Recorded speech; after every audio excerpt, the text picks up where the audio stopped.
Okay, today's project, 2011 Kia Forte. We're going to put a belt tensioner on it, which is kind of tough to get to. And then you got to install this, and then the pulley goes on it afterwards, but it's buried deep down inside the engine. Anyway, there's one of the parts that's going on. I picked up an idler pulley. Since I'm in there, I went ahead and picked up an idler pulley in case one of them are bad. There's the idler pulleys. And new belt. And while we were looking at it, we noticed that the front, or actually it's considered the passenger side, right engine mount was bad. It's broken loose, so I picked up a new engine mount for it. So anyway, there's my engine mount. This is my idler pulley. It's going to go on today. Belt,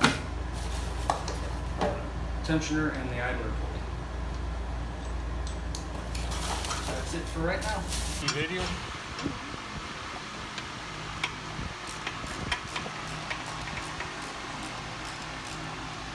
You got to pull the tire. You got to pull the tire and the wheel to get to this easel. Actually, my neighbor let me use his lift. I was going to do this on jack stands, but this is much easier. You got to get the shield out of the way to get to anything. Just got to figure out where the rest of the hole is. It's right there.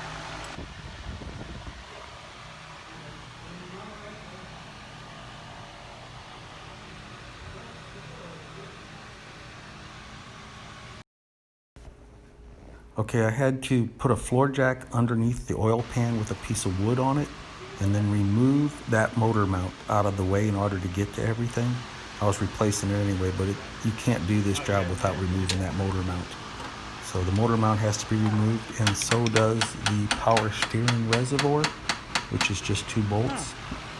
And once you get that up out of the way, you can don't disconnect the hose to the reservoir. It'll tuck up out of the way. And then you can remove the mount out of your way and get to the idler pulley. You have to raise the engine up. I put the car in neutral at that point, and then we raised the engine up in order to get the idler pulley out of the way. This is what the engine mount looks like off the car. I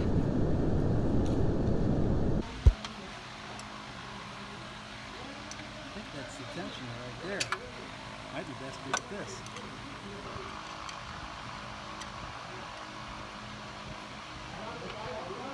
Okay, so the belt's off. So now, how do you get to that tensioner? At this point, I had to remove the idler pulley to get to the tensioner pulley and tensioner bolts, which meant I had to put the car in neutral and jack the engine up high enough for that bolt would clear the inner fender well. So that's what I'm doing right here. I'm removing the bolts for the idler pulley, and then I will remove the pulley for the belt tensioner, which is reverse threaded. It's left-hand threads, and then you can get to the bolt for the actual tensioner and remove the tensioner. Taking the bolt off for the pulley.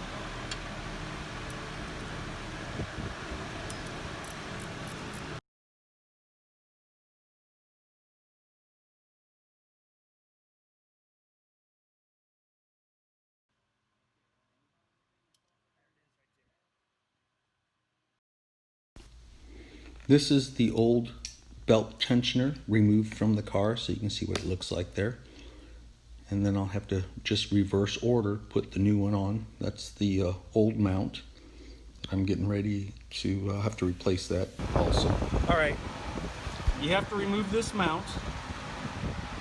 So you got to put it on stands and then a jack stand underneath it. Luckily I got a lift. Once this mount's out of the way, you got to jack the engine up. You have to remove the idler pulley. And then once the top idler pulley is out of the way, then you can get into the actual tensioner and replace it. You got to get the pulley off the tensioner. The tensioner pulley is on in it's got a left-hand thread, so you go the opposite way to take the pulley loose. You got to take that pulley off, and once the pulley's off, the bolt that I'm putting in right now,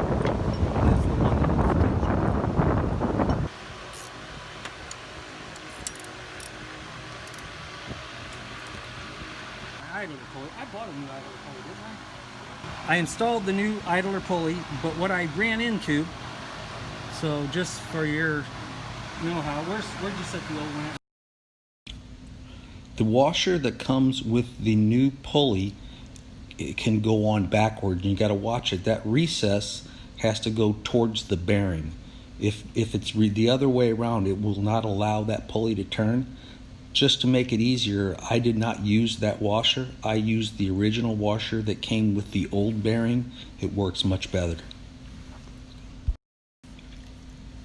Next, I had to put the belt back on. If you don't remember how it went back on, the new belt has a diagram on it for different applications, and I just looked at that to make it easier for myself. This is why you have to remove that lower cover. It has to be removed in order to get the belt back on. Otherwise, most everything's done from the top side. That's all good.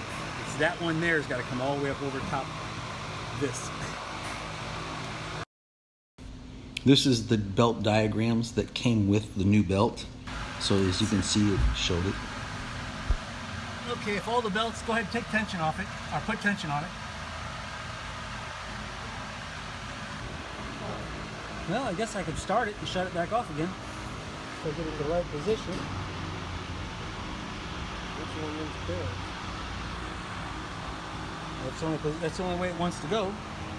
Okay, now I should have these. This.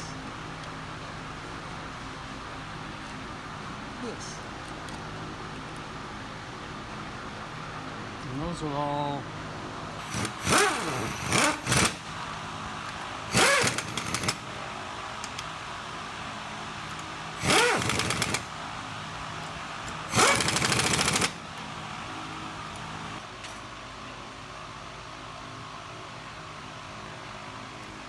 there we go. I don't know how strong this impact is, so I'm going to just run them down and then tighten them by hand. And there should be a little bitty screw, this one, goes here.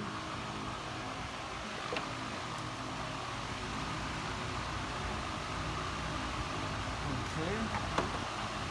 And this sits here, and those are here.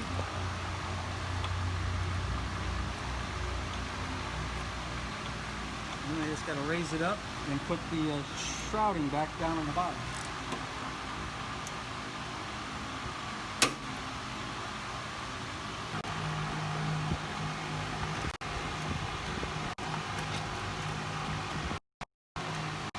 There's a little connector I had here somewhere.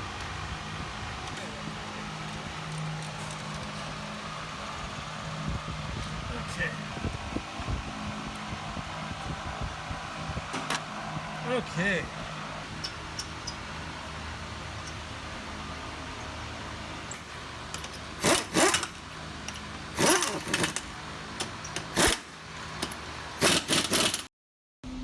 Thank you for watching. I hope this video helped you.